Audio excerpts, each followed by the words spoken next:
Notts TV is giving you the chance to meet the legendary players who put Nottingham Forest firmly on the European footballing map in the late 70s and early 80s.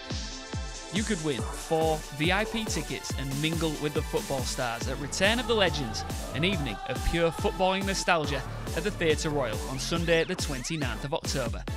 To enter our competition, head to nottstv.com/win. Good luck.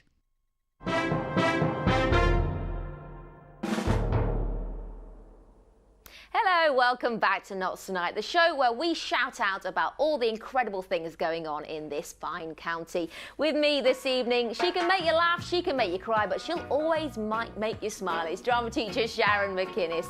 And keep check of your possessions tonight, guys, because this man can make anything vanish. It's magician man Roy Bond. Thank you for coming, guys.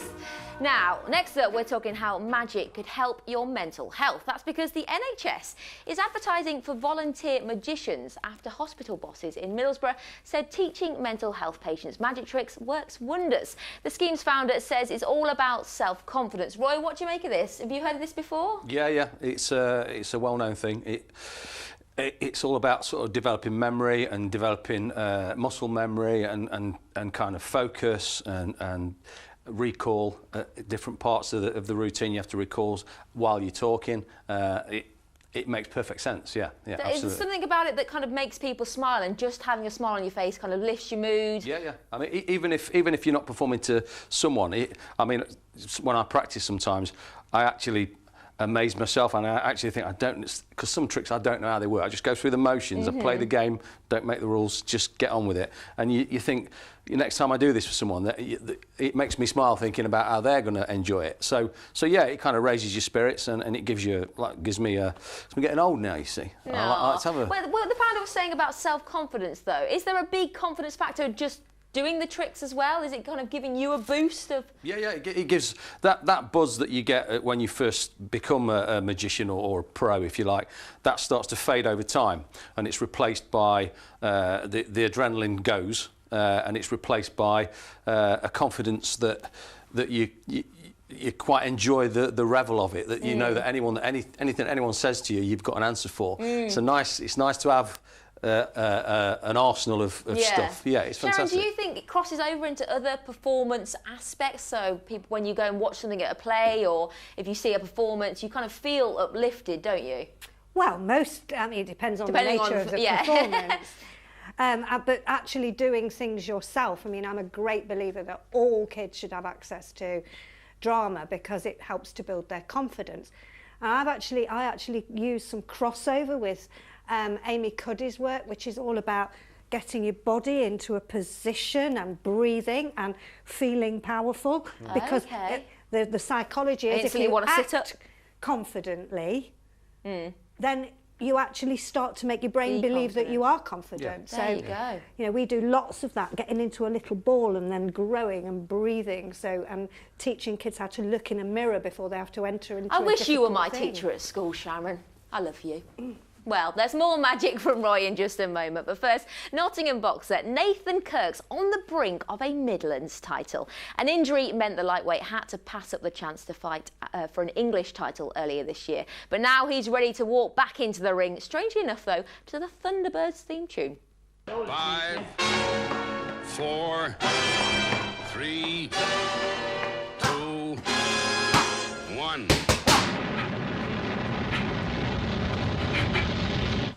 Thunderbirds are go.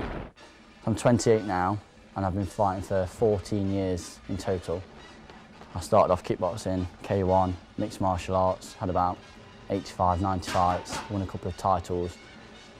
So I've been boxing for 4 years professionally, nearly, coming up to competing for 3. I feel like I'm coming towards the peak couple of years of my career now. So some people might listen to that and think Midlands, it doesn't really mean much. It's actually quite a prestigious belt that will make me champion of Nottingham, Derby, Birmingham, Leicester, Coventry, Telford. It's a huge, great big area, and it means that I'll be ranked sort of #1 in the Midlands.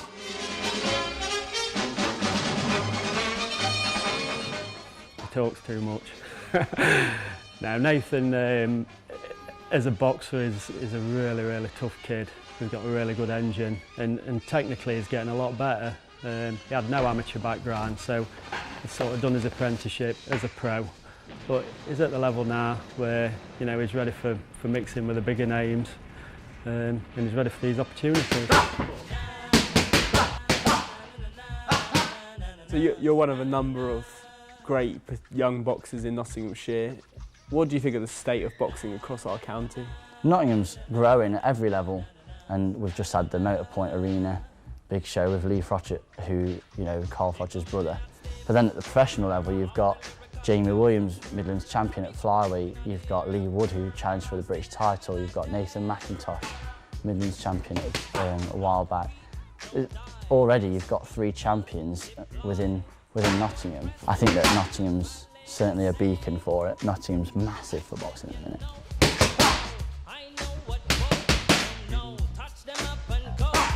I feel that this matchup is perfect for me. I think that the style of the fight is going to be perfect for me. I think it's a very good chance that I'll win this fight.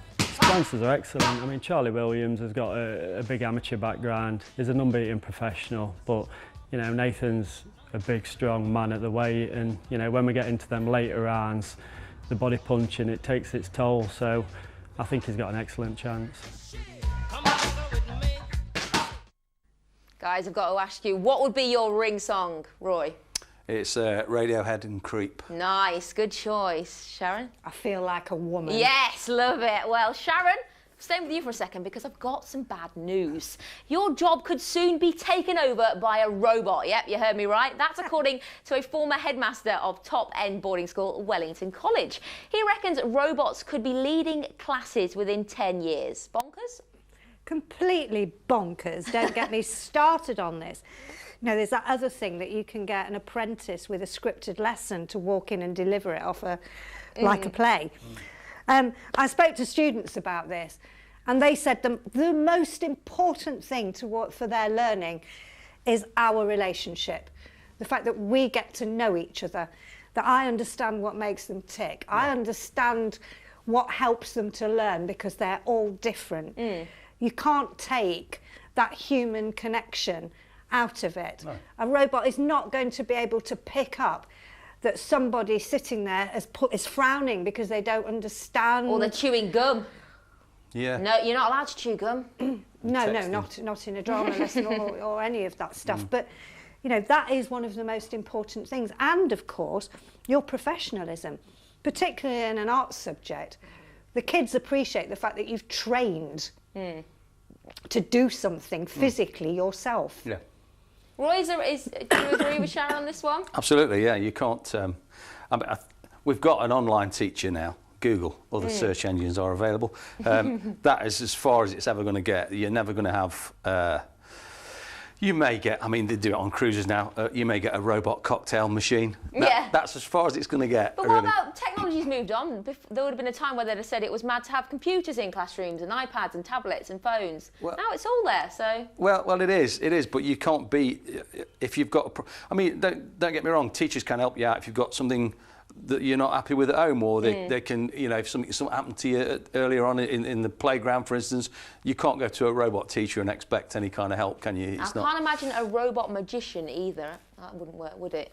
Well, on that note then, because before Roy makes these two disappear, we'd love for you to wow us one more time with one more magic trick. Come on then, Roy. Okay. What you got? Generally, the favourite one-liner for a magician is pick a card. Yep. And they fan out a deck in front of you, and you pick a card. I can influence, really. If I hold the deck in a certain way, this is very fairground. You might kind of pick a certain card at random. So Sharon, you're I like this. Sharon, I'm going to ask you not to pick a card. Just think of one, anyone you like. I'm going to give you the pen, and let's say you were thinking of the 6 of diamonds. You would write on there for the camera 6 and a D. That was what you... Obviously, you're not going to pick that one now, hopefully. Would you... I'm going to turn away. Would you write that in front of the camera and then take off the Post-it note and put the cap back on the pen? Hand me the deck back when you've finished. I love Sharon's poker face. It's absolutely brilliant. Oh, I love it. She means business. She takes this very seriously, Roy. You best get this right. Excellent. You got the... No, so you need to take the Post-it note. Take the Post-it note. Fold it up so I can't see it. Hide it. Don't show anyone. And did you show it to the camera? Oh. You did? Okay, we've seen it, all good. Okay, no problem. If I were to cut the deck and there were one card face up, apart from all the others that were face down, would you be amazed? She's not speaking, I love it. She's not giving anything away. Roy, your pressure is on right now. There's one card there face up. And I'm going to say without a doubt, because people never choose the Joker. It is a bit of a random card to pick anyway. I'm guessing that you didn't do that. You didn't pick the Joker at all.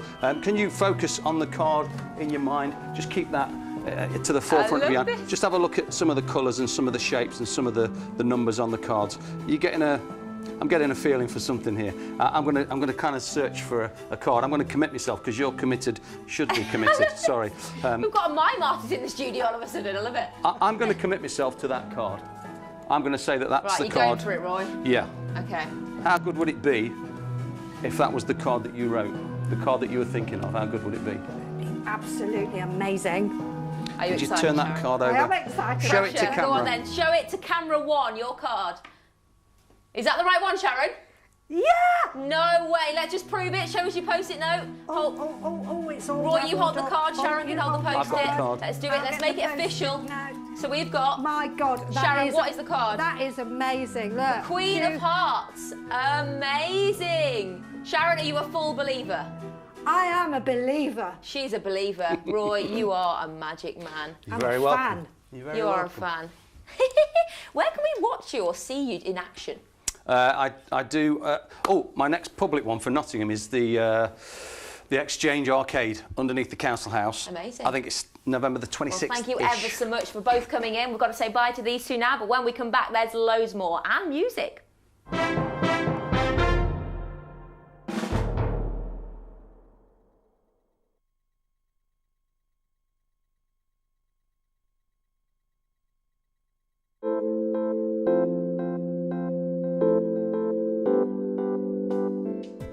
New mums test everything.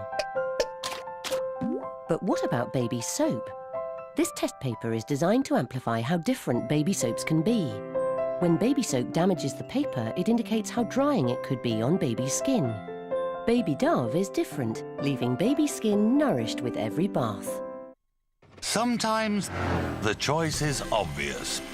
When it comes to headache relief, choose Nurofen.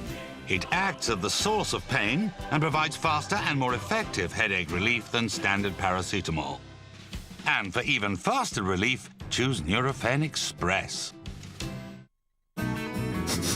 What's that gorgeous fragrance I can smell all over you? Oh, that's just me, darling. Yeah, right. She's just been washed in Comfort Intense. Comfort Intense? You mean I can smell as fresh as her? Woohoo! Comfort Intense, with intense freshness that brings your clothes to life.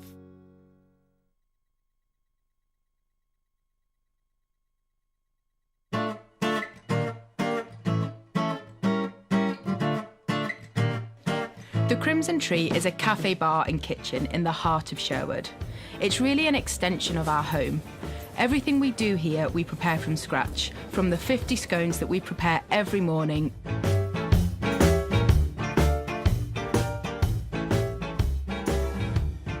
to the selection of salads, quiches and cakes.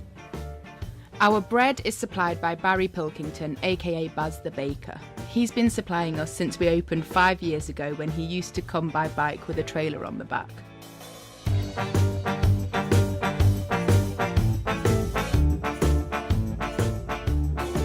Our cakes are baked on site every day. From the curds to the cream, everything is made by hand.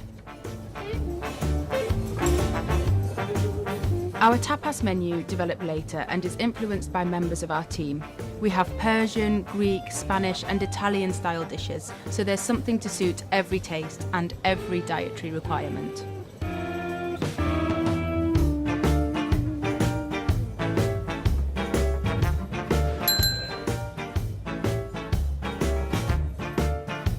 Wednesday nights are our favourite here at the Crimson Tree.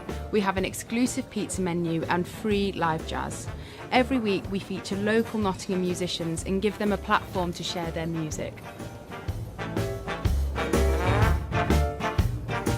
People come here for the home-cooked food, the freshly baked cakes and that living room homely feel.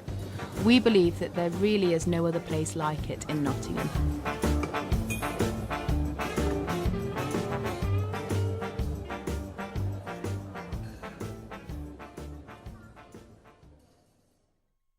New mums test everything. But what about baby soap? This test paper is designed to amplify how different baby soaps can be. When baby soap damages the paper, it indicates how drying it could be on baby skin. Baby Dove is different, leaving baby skin nourished with every bath. At KLG Rutland, we've been doing things differently for over 40 years. We don't just offer great prices on windows, doors and conservatories, we let you truly experience them. That's why our indoor showrooms have more than 10 conservatories and 75 window and door displays, making sure you get exactly what you want. To find out more, visit klg.co.uk.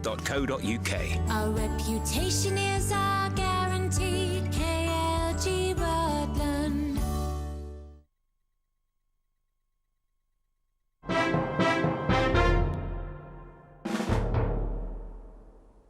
Hello and welcome back to Notts Tonight. The weekend's in sight and we're about to get you in the mood with some incredible local music. But first, a chance to see some of the world's hottest films and meet the people making them.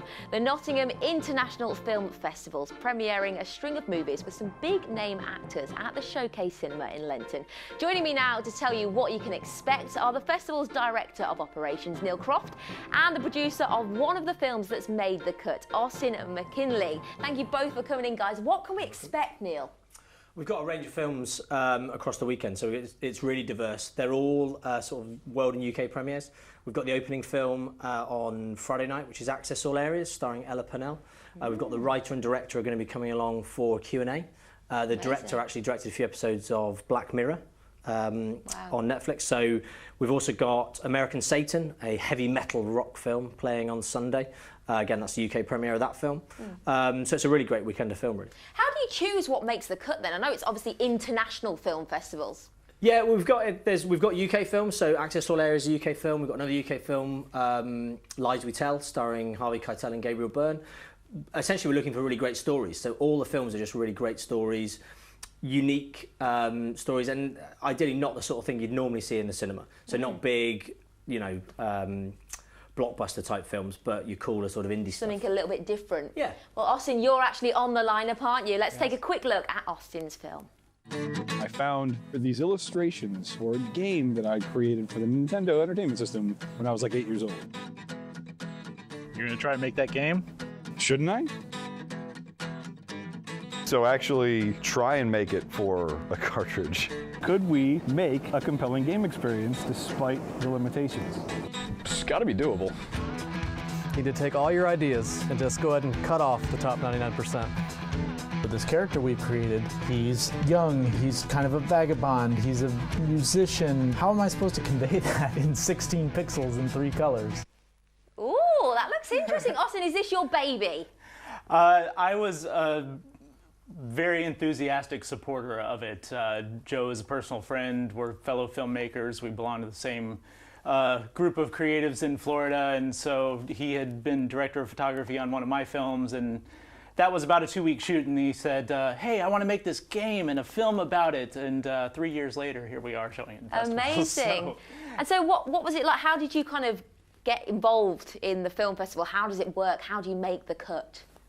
I don't know. How did we? How did Austin make the cut? So filmmakers from all over the world submit their films to us. So we have around about 1,000 films that are submit to us, and then we've got a team of programmers who watch them and choose the best ones. So out of the over 1,000 films we had submitted, Austin's film was one of the, I think we're showing 30 films across the weekend. So one of the 30 best films. And that's showing tonight. Austin's film is showing tonight at the National Video Game Arcade at 8 p.m. So there are still some tickets available, not many. But if people want to come down to the National Video Game Arcade tonight, they can do to see the film. Well, there is some more films about kind of things locally as well, isn't there? With the Nottingham Panthers. Let's take a look at this one.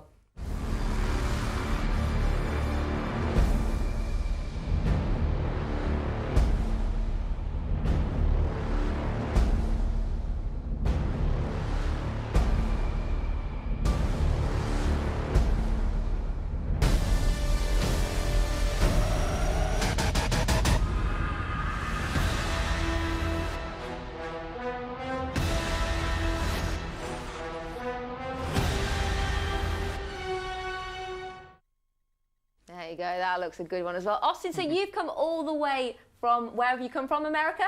Florida. Florida, there you go, just for the festival. That's correct. That's amazing. And what do you make of Nottingham so far then? Oh, it's beautiful. We got in a couple hours ago. I've had a pint and some food, and no messing so far, around, I love straight it. on Yeah. live TV. We've got one more trailer to have a look at. Pentru că nu mai era o posibilitate în România să supraviețuiesc.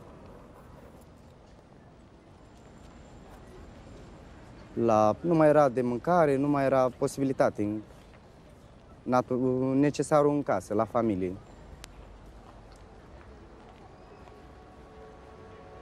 Dorm într-o mașină cu 3 prieteni care îi mai am, un frate și un prieten și șoferul, care 4. Dormim în mașină. A lot of people watching that will definitely recognise that guy. He's kind of on the main street in Nottingham as well. So that's actually playing with Panthers on Saturday. Amazing. So if people want to get tickets quickly, where can we get them from? Either head to the Nottingham International Film Festival website, which is notif.com, or just go to the Showcase website and they can pick them up there, or they can just come along on the day. Sounds fab. Thank you ever so much both for coming in. No worries. Now, with more news from across Notts, Owen Shipton spoke to the Nottingham Post business writer Richard Trezida. Well, let's talk about the High Speed 2 Strategic Board. High Speed 2 due to arrive here 2033, and there's a board put together led by people like John Collins, leader of the council, but also from industry, to look at what we do around Towton when we arrive, when the train arrives in 2033. The thought being that there needs to be more than just a train station there. More than a train station. There should be a big opportunity for inward investment. One of the things the board said this week was that they want to try and bring forward by 3 years to 2030 the arrival of High Speed to try and generate jobs. Wow. The idea is to try and create jobs in medicines, in high technology, many of them based around the universities, and those need planning. You could create, the board thinks that we could create something like 10 to 15,000 jobs around. And we're talking skilled jobs as well. We're Highly talking skilled jobs jobs. with, like you were saying, in technical sectors and Yeah, in highly engineering skilled, sectors. based people with really good qualifications, based around the 3 universities, 2 in Nottingham, Derby University and Derby, and with good links, 10-minute links from Towton to Derby, 10-minute links into Nottingham. Now, all that needs planning. They're also talking about bringing jobs to build houses, putting in what they're calling garden villages at Stanton, outside Ilkeston, and around Towton. So, a lot could happen there. Sounds delightful, doesn't it? Sort of very, very Milton Keynes garden villages and these planned communities. The fact we haven't, I can't think that we built any real garden cities for a long time. I mean, Milton Keynes is probably one of the last well-known ones, and it's almost worth a bash having a go at that. What would you like to see in one here? What would? Oh, I'd build one with the drop of a hat, bringing in some interesting architects to say let's make sure we've got good open spaces, make sure it's based around what people want, and that you don't actually overrun it with cars. The cars are tucked away so that people can walk easily. But that's not necessarily part of this scheme. Maybe the sort of thing we should be putting into a scheme like this. I mean, in the long term, you wonder whether Nottingham and Derby won't eventually be joined along the A52 with science, low-density science parks or innovation parks, leafy, nicely greened, and concentrating on the skills of both cities. Well, connecting Nottingham and Derby together always gets people riled up, particularly football it'll fans. get people riled up, but why not? If you have them open to the public to come and cycle through, to walk through, make it a linear path between the 2 cities. Why not? I'll get a down payment on the flat then. Thanks, Richard. Okay, thank you. Finally tonight, Beck Stacey's back here to get you in the weekend spirit. Before you play us out of the show, Beck, thanks for coming in again. Tell us a little bit about yourself. Well, I've been playing music since I was about 16. Wow. Which obviously is not very long. I'm not going to tell you how old I am. But yeah, I've had a bit of a break lately because I've had a son and I had a little business going, and I'm getting back into it. So what would you say your style of music is? It's kind of folky. I like folk music, I like rock music, I like the sad songs. Do you think folk music is kind of making a comeback a little bit? Yeah, I mean, it's always been there, but yeah, it's getting popular. More popular again? Yeah, I think so. But And have you got any gigs coming up at all? I'll be doing the Hockley Hustle. Cool. So if people don't know what Hockley Hustle is, just tell us a little bit about that. Oh, it's great. It's been going quite a while. I've done it a few times. I've not done it for a few years. But yeah, all of Hockley, just gigs everywhere from, well, I'm starting about 1 o'clock, but I think it starts, around 1 o'clock and then all night. And it's really It's a good old night out, isn't it? Yeah. And finally then, where can people listen to you and find you online or? Yeah, I've got a Facebook page and I've got a SoundCloud that's not been updated, but it's got all the old songs on. There you go. Yeah. Well, thank you ever so much for joining us. That is all we've got time for tonight. We're back at the same time tomorrow. Have a good evening, folks. Beck, take it away.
Lights out, the city's made of sticks and stones.